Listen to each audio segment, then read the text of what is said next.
अस्सलामु अलैकुम। इस्लाम की सदा चैनल को सब्सक्राइब करें, वीडियो को शेयर करें और धार्मिक जानकारी हासिल करें। हमारे हमारे साथ साथ काफिर नाम से काफिर। हैं जो उनको ले लीजिए। जी जी, जो मेरा क्वेश्चन ये है कि जैसे अल्लाह की नज़र में एक काफ़िर और एक मुसलमान में क्या फ़र्क है? मतलब जैसे एक काफ़िर पैदा होता है, हिंदू है, क्रिश्चियन है, किसी भी धर्म का है, तो वो भी खाता-पीता है, बड़ा होता है, मर जाता है, उसको बीमारियाँ होती हैं, उसके सब कुछ जो भी होता है उसको एंड जो लाइफ़ में जो होता है, एक मुसलमान को भी वही होता है, पूरी लाइफ़ में वो भी परेशानियाँ और अच्छी चीज़ें, अच्छा वक़्त, बुरा वक़्त सब कुछ चलता है। तो फ़र्क क्या है? मतलब अल्लाह की नज़र में कहाँ पे मुझे फ़र्क आया कि मुसलमान होने पे मुझे बीमारियाँ नहीं लग रही या मुझे खाना ज़्यादा मतलब क्या मतलब उसमें क्या एडवांटेज है? क्योंकि जैसे कुरान हमने करीम देखा ने कि आपके इस सवाल का जवाब दिया है। जी, अल्लाह ताला कहता है कि इन्ना खलकनाकुम मिन ज़करिन व उनसा वजअलनाकुम शुऊबन व क़बाइल लितआरफू इन्न अक्रमकुम इंदल्लाहि अतकाकुम। कि ए लोगो, और इसमें ये नहीं कहा कि ए मुसलमानों या ए काफिरों, ए लोगो, हमने तुम्हें एक मर्द और औरत से पैदा किया है और तुम्हें कौमों और कबीलों के अंदर बना दिया ताकि तुम एक दूसरे का को पहचान सको। यहाँ तक तो सब बराबर है। जिस तरह पैदा हुए, खाते हैं, कबीलों में हैं, कौमों में हैं, अलग अलग कौम, अलग अलग कलर, अलग अलग जबानें, सब बराबर, कोई इस्लाम कुफर का कोई फर्क नहीं है। यहाँ से आता है इन अक्रमकुम इंदल्लाहि अतकाकुम। अब तुम में जो सबसे ज्यादा मुअज्जज यानी ऑनर्ड, रिस्पेक्टेड अल्लाह की नजर में है, तो वो है कि जिसमें सबसे ज्यादा खुदा का खौफ और डिसिप्लिन हो। तो अब एक आदमी यहाँ के निज़ाम में रह रहा है और खुदा के अहकाम को, खुदा के जो जो गाइड, जो खुदा ने जो हुक्म उसको दिया है, जिस तरह जिंदगी उसको गुजारनी है उसी तरह वो गुजार रहा है, तो वो अल्लाह ताला की नज़र में एक रिस्पेक्टेड है। अब आप ये देखें कि मसलन इंडिया में आप रहते हैं तो आप फखरिया ये कहते हैं कि I am a law abiding citizen, कि मैं लॉ पर चलने वाला, कानून को मानने वाला शहरी हूँ, मैं टैक्स पे करता हूँ। तो यहाँ से आप ये यानी फूला नहीं समाता एक इंसान जब आदमी ये कहता है कि I am a law abiding citizen. क्यों? इसलिए कि जब आप लॉ अबाइडिंग हैं तो आप फिर एडमिनिस्ट्रेशन की नजर में मुअज्जज हैं, मोहतरम है। तो ऐसे ही अल्लाह की नजर में मुअज्जज वो है जो लॉ अबाइडिंग है। अब मुझे बताइए कि लॉ अबाइडिंग होना कोई गलत काम है? तो ठीक है, उसको बता दीजिए, और अगर अच्छा काम है तो बात साबित हो गई। नहीं प्रैक्टिकली अल्लाह ने तो कभी कोई कोई गुंजाइश नहीं छोड़ी, मतलब कोई डिफरेंस नहीं छोड़ा बीच में, अगर काफिर और मुसलमान ये प्रैक्टिसिंग करना अलग पद्धति, दूसरे की पूजा पद्धति अलग है, सब धर्म स्टाइल अलग है, वो ठीक है, मगर अल्लाह की तरफ से नेचुरली जो जैसे बारिश होती है, धूप होती है, छाँव होती है, सबके लिए वो बराबर है, सबके सब लिए कुछ। बराबर है और ये लॉज ऑफ हाँ, नेचर के ताबे है। ऐसा जरूरी नहीं है कि एक जगह मुसलमान रहेंगे तो सारे के सारे खुशहाली होंगे और काफिर सारे के सारे बदहाली बिल्कुल, होंगे।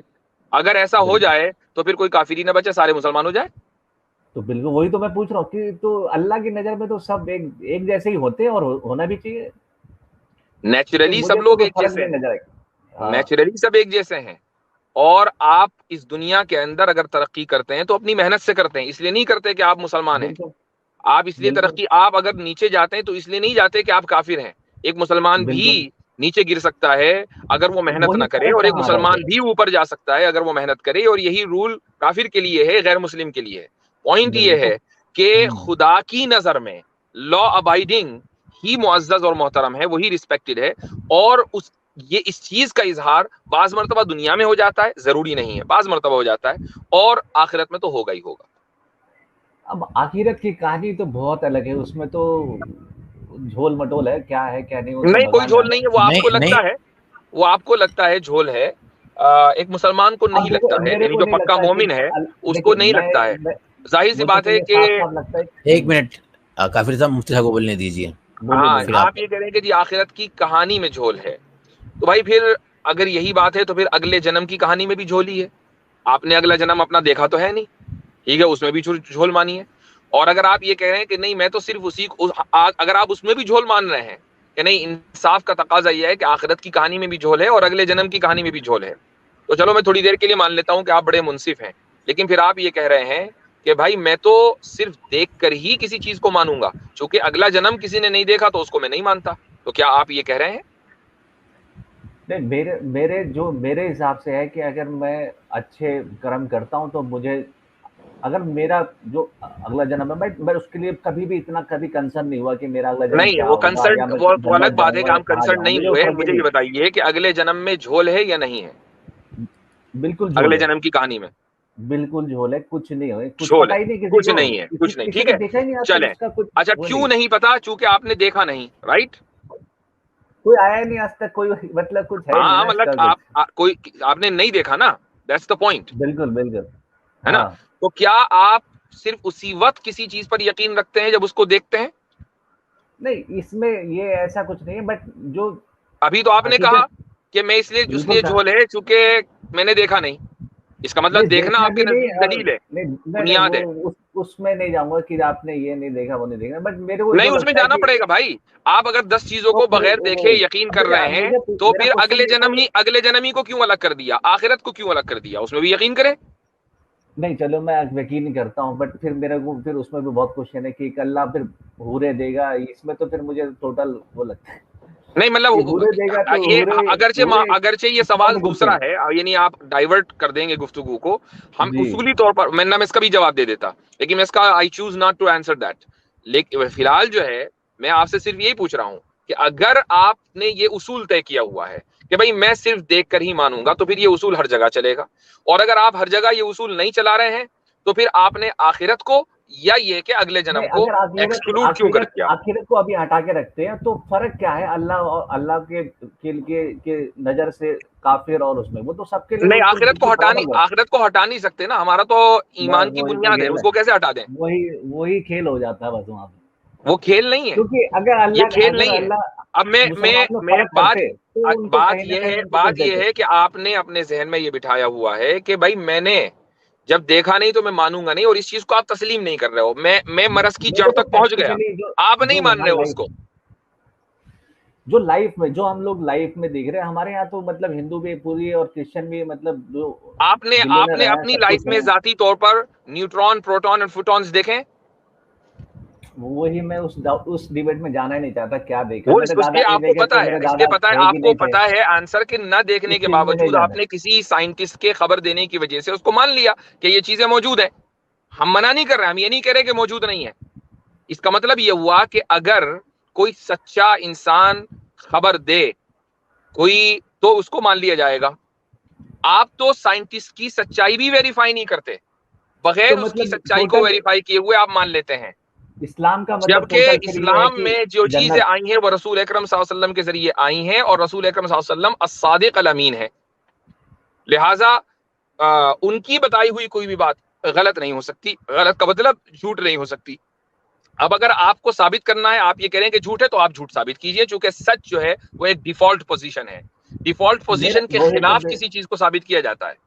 अगर अल्लाह अल्लाह में फर्क करना होता तो फिर इतने सारे काफिर वो करते ही क्यों, तो उनको उनको बनाना ही क्यों होता है, इतने सारे काफिर बना के, तो वो सारे मोमिन बनाते, सब कुछ वैसे ही चलता ना। तो वो काफिर कम कर पा रहे ना वो कुछ कर पा रहे, काफिर तो बढ़ते ही चले जा रहे और एंजॉय कर रहे लाइफ को, उनसे ज्यादा ही एंजॉय करते हैं मुसलमान से। आपका मुफ्ती सवाल साहब मैं नहीं समझ मुफ्ती साहब इनका पूरा आर्ग्यूमेंट ये है कि मुसलमान जो है यहाँ वो मौज मजे की मस्ती क्यों नहीं कर रहे हैं और गैर मुस्लिम क्यों कर रहे हैं? नहीं मेरा ये है कि काफिर भाई, अल्लाह की नजर में अच्छा फर्क आप क्यों नहीं है। बताएं कि आपको आपको क्यों लगता है कि एक क्रिमिनल जिसको आप जो है बहुत आपके इलाके में कोई डॉन है?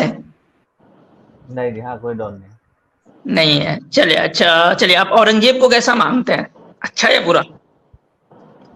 यार औरंगजेब की हिस्ट्री मुझे जितनी पता है नहीं उस हिस्ट्री हिसाब नहीं, से आप सिंपली बता दें कि आप कैसा मानते हैं, अच्छा या बुरा मानते हैं, फिर मैं उसमें डिबेट नहीं करूंगा, सिंपली आपसे पूछ रहा हूँ। टोटली मेरे को ज्यादा नहीं पता उसके बारे में, क्या था क्या नहीं, बिल्कुल नहीं पता। कुछ तो अच्छा सुना चलें होगा चलें। व्हाट्सएप पर। नहीं ये पता है कि 90 साल उन्होंने दिल्ली पे रियासत पे कायम थे वो। नहीं 90 90 साल साल नहीं किया था, ये भी गलत पता है आपको। ये पता था कि भाई अपने भाइयों को मार के और काट पीट के आप ये बताएं कि वो आपके नजर में अच्छा है या बुरा है, यानी कि उसकी जिंदगी मौज वाली होनी चाहिए या दुख वाली होनी चाहिए आपके अकॉर्डिंग? देखिए उनके हिसाब से जो जिंदगी उन्होंने जी। नहीं आपके अकॉर्डिंग, आपके हिसाब से आप जज कर रहे हैं ना कि अरे यार मुसलमान तो यहाँ मौज मस्ती कर नहीं रहे, तो इनका मेरा सच्चा क्वेश्चन खुदा वो सच्चा है दीन कि है कहाँ से? मेरा क्वेश्चन ये है कि फर्क कहाँ है अल्लाह की नजर में, एक काफिर और एक काफिर और मुसलमान के बीच सब कुछ वो बराबर सबको देता है। अच्छा, एक तो बात बताइए, फर्क कहाँ से आ गया? आप स्कूल गए कभी? बिल्कुल गया है। कहाँ तक पढ़ा है? मैं इंजीनियर हूँ। इंजीनियर है, तो आपने बहुत ज्यादा एग्जाम्स भी दिए होंगे, बहुत सारे दिए होंगे अपनी जिंदगी में, बिल्कुल बिल्कुल। ठीक है। तो रिजल्ट आने से पहले पहले टीचर फर्क करता है कि यार ये बहुत कामयाब स्टूडेंट है, ये बिल्कुल नाकारा है, इसके तो रोजाना पिटाई होनी चाहिए, और ये बिल्कुल फेल होगा, जिंदगी में कुछ नहीं कर पाएगा। अगर वो टीचर ऐसा है तो पार्शियल है, वो गलत, वो टीचिंग पोजीशन के ऊपर गलत बिठा दिया गया। अब लेकिन जिसको जब जो तक पढ़ा है रिजल्ट उसको ना तो आए, अंदाजा होता ही जब तक रिजल्ट ना आए तब तक के तो सब बराबर है ना। वो लेक्चर देगा तो सबको बराबर देगा, टाइम देगा तो सबको इक्वल देगा, स्कूल के रिसोर्सेज सब इक्वल इस्तेमाल करेंगे। लेकिन रिजल्ट आने के बाद जो कामयाब है उनके क्या कहने, और जो नाकाम है उनके क्या कहने। रिजल्ट क्या चीज है, मतलब रिजल्ट क्या है, मुझे क्या करना है, मतलब तो मुझे ये तो समझना है रिजल्ट क्या है। ये उसूल आपको बता दिया कि आप अगर इस दुनिया में चाहते हैं कि इस दुनिया में काफिर और मोमिन के दरमियान फर्क होना चाहिए, तो आप ये कह रहे हैं कि स्कूल में एग्जाम से पहले जो एग्जाम में कामयाब होगा उसमें और जो नाकाम होगा दोनों के दरमियान फर्क होनी चाहिए और पार्शियलिटी होनी चाहिए। तो फिर तो ऐसा स्कूल बेकार का, वहां क्यों मुझे जाए तो ये आदमी। लगता है कि अल्लाह की नजर में सब बराबर है और होने भी चाहिए बाकायदा, क्योंकि अल्लाह ही सब कुछ सबको देखभाल करता है। अगर मैं ठीक हो जाता हूँ बीमारी से तो भगवान की और अल्लाह की देन से ही ठीक होता हूँ। हाँ, तो भाई ये अल्लाह ताला ने कब कहा कि काफिरों को सहूलत नहीं मिलेगी और मोमिनों को मिलेगी? बिल्कुल तो सहूलत काफिर का देने फंडा में है, और होना इस ही चाहिए ना। कायनात के रिसोर्सिस के लिए अल्लाह ताला ने मुस्लिम और गैर मुस्लिम के दरमियान कोई तकसीम भेदभाव नहीं रखा, सब बराबर हैं। बात सब यहाँ बराबर, आती है बिल्कुल कि यही होना चाहिए। कौन बेहतर है खुदा की नजर में, वो खुदा का कानून और उसका हुक्म मानने वाला। अब उस बेहतरी का जो रिजल्ट है वो जब निकलेगा, जब रिजल्ट आउट होगा, वो यहाँ आउट होना नहीं है, सिंपल सी बात है। वो रिजल्ट किसी को आपके पता ही नहीं आपके चलेगा। एग्जाम का रिजल्ट भी बुलेटिन बोर्ड पे बाहर निकलता है, आपके क्लासरूम में कोई निकलता है। अब आजकल तो ऑनलाइन आता है, वरना तो जिस क्लासरूम में आप हैं वहीं आपका तो एग्जाम हो, वो वहीं रिजल्ट आपको तो रिजल्ट दिख मिले। जाता है जब सर, इस दुनिया में, आपका जब इस रिजल्ट तो दुनिया के दिखता ही नहीं है। स्कूलों में आपका रिजल्ट आपकी क्लासरूम में नहीं मिल रहा है, बल्कि ऑनलाइन आ रहा है, यानी एक दूसरे वर्ल्ड में, एक वर्चुअल वर्ल्ड में आ रहा है, तो फिर इस रिजल्ट की को यहाँ क्यों चाहिए आपको, ये वाला रिजल्ट? वो रिजल्ट तो फिर आप समझ रहे हो ना मेरा क्वेश्चन। वो रिजल्ट जो आप सोच रहे हो कि आखिरत में एक जन्नत बैठी होगी, बगल में जल रहे होंगे लोग, वो एक काल्पनिक नहीं है। आपको नहीं लगता कि इतना काल्पनिक है कि आपस में सोच के भी मतलब नहीं, बिल्कुल भी कैसा नहीं है है, ये। हमें तो ये बिल्कुल हकीकी लगता है, और ऐसा कतई इल्म है कि इसमें तो फिर रत्ती बराबर भी वही है, हमें शक की गुंजाइश नहीं है। तो फिर वही है इसमें फिर आपका है, मतलब मुझे तो अल्लाह की नजर में लगता है सब आपको बराबर है। काल्पनिक लगता है काफिर साहब? बिल्कुल लगता है, क्यों लगता है आपको काल्पनिक? क्योंकि ये 72 हूरे देना कि नहीं नहीं, भाई आप रीजन मुसलमान दें कि है। आपको काल्पनिक क्यों लगता है। मुझे नहीं लगता कि अल्लाह वहां बैठा के हूरे देगा और फिर क्यों लिटाएगा नहीं लगता बिठाएगा। है? ये तो समझ आ गया कि आपको नहीं लगता है, रीजन क्या है? क्योंकि ये क्या है, क्या चीज कि हूरे देगा, वहां बैठ के हूरे से क्या करेंगे आप बैठ के पूरा दिन। अच्छा नहीं है, मान लीजिए आपको लगता है कि हूरे नहीं देगा, रीजन क्या है? रीजन जानना है कि क्यों नहीं दे सकता है। मुझे तो ये साफ साफ क्लियर है कि अल्लाह एक ऐसी एंटिटी है जिसको मतलब अब आप अल्लाह पे जा रहे हैं। अब आप जो है आखिरत को पहले काल्पनिक कहा कि आखिरत काल्पनिक है, वही हम बता ये रहा हूँ। पूछ रहे हैं कि आपको काल्पनिक क्यों लग रहा है, वो बता नहीं रहे। अब आप फिर आप अल्लाह पे जा रहे हैं। मैं वही बता रहा हूँ कि अल्लाह इनाम देंगे कि भाई तुम ये नमाज करो और तुम इतने ये करो, मुसलमान बन के आओगे मेरे पास तो मैं तुम्हें ये सब दूंगा। ये मुझे टोटल इसमें फरेब नजर आता है। भाई क्यों? बार मैं वही वही आ रहे हो, सवाल वहीं आ रहे हो क्यों का घुमा है? फिरा के, मुझे लगता है क्यों का यार जवाब दीजिए भाई। तो अब मैं क्या बताऊं आपको कि मैं हाँ वही क्या बताना है ना क्या बताऊं आपको। बताइए। समझिए काफिर भाई, मैं आपको मैं एक मुझे लगता एग्जांपल है से क्योंकि समझा। मुझे लगता है कि जी काफिर साहब, अल्लाह मैं आपको एक जी एग्जांपल से समझाता हूँ ना कि यार ये रोज जाके क्लास करो, टीचर की जो है वो लेक्चर सुनो, ठीक है, असाइनमेंट जमा करो, ये सब सुनो, इसके बाद जो है तुम पास हो जाओगे। यार ये मुझे ये सब काल्पनिक लगता है, ये सब बस काल्पनिक है। आप पूछेंगे ना मुझे क्यों लगता है काल्पनिक, तो मैं पूछ रहा हूँ कि आप क्लेम पे क्लेम किए जा रहे हो भाई। आप भाई काल्पनिक क्यों लगता है, वाई मेरा आंसर क्वेश्चन है वाई, वो आप बता ही नहीं रहे हो, बस अपना स्टेटमेंट दे रहे हो कि यार मुझे ये काल्पनिक लगता है। क्यों लगता है? अच्छा, क्यों एक लगता है, यही अगर तो मैं कह ये रहा हूँ कि सवाल भी ये अगर सवाल भी एक काफिर हिंदू साहब है। आपसे एक मेरा एक सवाल है, मिनट जो आसिम भाई के सवाल का ही एक हिस्सा है कि मान लें इस दुनिया में, अगर आप थोड़ी देर के लिए मान लें कि ऊपर वाला है, ठीक है, तो इस दुनिया में जितनी भी चीजें हमारे पास हैं, मसलन एक आदमी बहुत अमीर है, उसके पास शानदार उसका मकान है, लंबी लंबी गाड़ियां हैं, अय्याशी की जिंदगी है, तो ये जिंदगी उसको किसने दी है? ऊपर वाले ने दी है या नहीं दी है? अगर ये ऊपर हम वाला है तो अगर मैं तो बिलीव करता हूँ ऊपर वाले, मुझे कोई डाउट नहीं है। ये मैं वाली जिंदगी ऊपर वाले ने दी है उसको। दी है। अच्छा, तो जब वो इस दुनिया में वो अय्याशी वाली जिंदगी दे सकता है कि जिसमें आदमी ऐशो इशरत में है, बड़े सुकून से है, तो मरने के बाद दूसरी दुनिया में क्यों नहीं दे सकता भाई? यहाँ पे कुदरत और वहां पे कुदरत नहीं, यहाँ पे हकीकी वहां पे काल्पनिक, ये डबल स्टैंडर्ड अब क्यों? हमारा फंडा, वही तो मैं कह रहा हूँ ना कि हमारे फंडे में ये होता है कि अगर जैसे आपके ने जैसे कर्म किए हैं तो वैसे ही आपका जन्म हो जाएगा। ठीक है, मतलब ये वहां पे बैठा के खिलाना अभी पिलाना और तो आपने अगले जन्म को कहा झोल है। झोल तो है ही उसमें, मतलब मेरा जो तो जो हमें फिर कर्म की बात ही खत्म हो गई। जब अगला जन्म झोल है, वो होने का ही नहीं, तो अच्छे बुरे कर्म करने की जरूरत ही क्या है? आराम से रहो। हाँ, तो जो अगर जैसे फिलोसफी जो है, आपको कर्म तो करने ही पड़ेंगे ना कि आप नहीं, किसी क्यों का करने मर्डर पड़ेंगे करोगे। जब आगे कुछ होना ही नहीं है, अगला जन्म होना नहीं है, क्यों करने फिर अच्छे कर्म? सिंपली जो लॉ ऑफ द लैंड है क्योंकि उसको जो फॉलो हमारा करें, आराम से, साइकोलॉजिकल बाकी अय्याशी करें, वही, क्या मसला है? अगर आप सारे रूल्स फॉलो करते हो गवर्नमेंट के और आप अच्छे से जीवन चलाते हो, मतलब तो आप गवर्नमेंट के रूल्स पर्सनली। आप इसलिए फॉलो करते हैं ताकि दूसरों को नुकसान न पहुंचाएं, लेकिन दूसरों को नुकसान न पहुंचाते हुए मसलन आपको अय्याशी करनी है, आपको एक्स्ट्रा मैरिटल अफेयर करना है, तो करें। गवर्नमेंट को भी पाबंदी तो नहीं लगा रखी एक्स्ट्रा मैरिटल अफेयर पे। नहीं करें तो, मगर उसमें अगर तो देखो अब इसमें सबके अच्छे कर्म की क्या बात आ गई? जब अगला जन्म झोल है तो क्यों करे एक आदमी अच्छा कर्म और क्यों बुरे कर्मों से डरे? वो तो झोल है क्योंकि ना। इसलिए डरना चाहिए क्योंकि अगर अगर मैं देखो, मेरा तो फिलोसफी अगले जन्म पे है और है, उसमें कोई डाउट नहीं। मैं ये नहीं कह रहा झोल है, अच्छा, उसमें अब झोल उसमें भी है। डाउट नहीं है मुझे अरे साहब, अब अरे ये अगले अरे जन्म पे डाउट नहीं है। वाह भाई वाह, वाह कैसे रिवर्स मारा है भाई आपने। एकदम क्या बोलते हैं उसको, इसको एक बोलते लम्हे हैं में। हाइपोक्रेसी की सीमा होती है। लोग कह रहे हैं कि वो वाली सीमा नहीं जो आजकल चल रही है। ये देखिए, आप लोग कह रहे हैं कि अच्छे कर्म करो, अच्छे कर्म करने से तो बेटर बनेगा ही ना आदमी, चाहे वो मुसलमान हो चाहे वो आप सवाल का जवाब नहीं दे रहे मेरे भाई। नहीं, अच्छे कर्म अच्छे कर्म एक मैं मिनट आपसे क्वेश्चन पूछता हूँ, नहीं, रुक जाइए।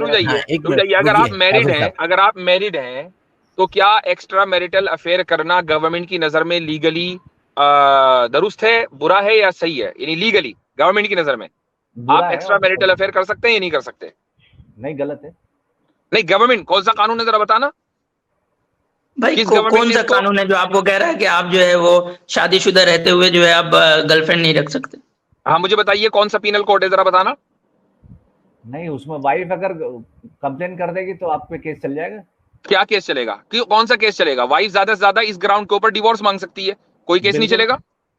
तो केस चलेगा उसमें, फिर बिल्कुल। आपको वो जो आदमी एक्स्ट्रा मैरिटल अफेयर कर रहा है, वो अपने कंसेंट से दूसरे लड़की के साथ सो रहा है, तो क्या वो जेल में जाएगा इस वजह से? ये किसने बोल दिया आपको? तो उसकी लाइफ डिस्टर्ब होगी, अगर वो उसकी वाइफ चली जाएगी, अगर उसे छोड़ना नहीं है तो छोड़ेगा, नहीं छोड़ेगा तो मैं कहता हूं कि एक आदमी छुप छुपाकर एक्स्ट्रा मैरिटल अफेयर कर रहा है, उसकी वाइफ को अभी तक पता नहीं चला, ठीक है, गवर्नमेंट का कोई कानून इस ताल्लुक से है नहीं, तो अब मुझे बताइए कि क्या उसके लिए ये काम करना ठीक है या ठीक नहीं है? बिल्कुल ठीक नहीं है अगर वो कर रहा है तो। क्यों नहीं है? गवर्नमेंट का तो कोई कानून नहीं है। अगर वो एक वाइफ से ज्यादा अफेयर कर रहा है किसी के साथ, तो फिर वो ऑब्वियसली वो इतना फेयर नहीं हो पाएगा अपनी वाइफ के लिए। नहीं, वो फेयर है, वो उसकी वाइफ को तो पता ही नहीं चल रहा है ना, उसके अपनी वाइफ के सारे हुकूक अदा करता है, जो भी उसकी जिम्मेदारी वो पूरी करता है। व्हाट डू यू मीन कि फेयर नहीं हो पाएगा? फेयर है, जनरली नहीं हो पाता है, क्योंकि अगर अच्छा, दूसरी बात ये कि फेयर होना ना होना तो वाइफ को पता चलेगा ना कि ये मेरे साथ फेयर नहीं है। वाइफ को तो पता ही नहीं है कि वो एक्स्ट्रा मैरिटल अफेयर में मुलव्विस है। होता है ऑब्वियसली। अगर मैं वाइफ को तो लग रहा है कि सब चंगा है, वाइफ को लग रहा है कि सब चंगा है। अब आप मुझे बताइए किस बुनियाद पर आपने इसको गलत कहा? मैं इसलिए कह रहा हूँ क्योंकि अगर एक से ज्यादा वो शादी या एक से ज्यादा अफेयर कर रहा है किसी के साथ, तो वो ऑब्वियसली चीट कर रहा है किसी के साथ। तो वाइफ को पता नहीं है ना अभी उसके साथ चीट हो रहा है, अभी वाइफ को चीटिंग पता नहीं चली। तो आप झूठ तो बोलोगे, आप बाहर आप ये काम कर रहे हैं, बुलाना, आप जा रहे हो कहीं पे, कुछ तो झूठ बोलोगे ना ऑब्वियसली उसके साथ। पूरा टाइम भाई नहीं दे पा रहे हो भाई। मिसाल के तौर पर आप एक इंटरनेशनल ट्रिप पर गए, ठीक है, वहां पर आपकी आंखें चार हो गई थाईलैंड में, और वहां आपने जो है एक रात गुजार ली, अब नहीं बता रहे आप अपनी बीवी को, ठीक है, तो मुझे बताइए कि ये ठीक है या ठीक नहीं है। कोई कानून इसके ऊपर नहीं है। अगर कानून कुछ नहीं है तब तो वो उसको कुछ फर्क नहीं पड़ता। ठीक है, ये बिल्कुल ठीक, अच्छा कर्म हुआ, ये कर्म खराब हुआ। क्यों हुआ? अगर आप धर्म के अनुसार जाते। नहीं, क्यों हुआ? आपके एतबार से पूछ रहा हूँ, धर्म तो आपका है ही नहीं ना, उसमें तो झोली है। आपके एतबार से बताए कि ये कर्म ठीक है। मैं तो धर्म मानता हूँ ना, मैं ये थोड़ी ना कह रहा हूँ कि मैं धर्म ही नहीं मानता, मैं तो धर्म मानता हूँ। अगला जन्म भी मानते हैं? अगला जन्म इन द सेंस कि कर्म के बेस पे। हाँ, अगले जन्म में झोल मानते हैं अभी या नहीं मानते? अगला जन्म में मानता हूँ। झोल मानते हैं? नहीं, अगला जन्म में को मैं मानता हूँ कि अब मैं झोल नहीं मानता हूँ। तो अगले जन्म में झोल नहीं है, लेकिन आखिरत में झोल है, देखा दोनों में से किसी को नहीं, ये है। अब इसको अब कहा जाएगा हिपोक्रेसी की भी सीमा होती है। चले तो Right भाई now, बहुत इंटरनेट जाने आपने the bell icon. Never miss an update. मेरा क्वेश्चन ये सब नहीं था। मेरा क्वेश्चन ये था कि अल्लाह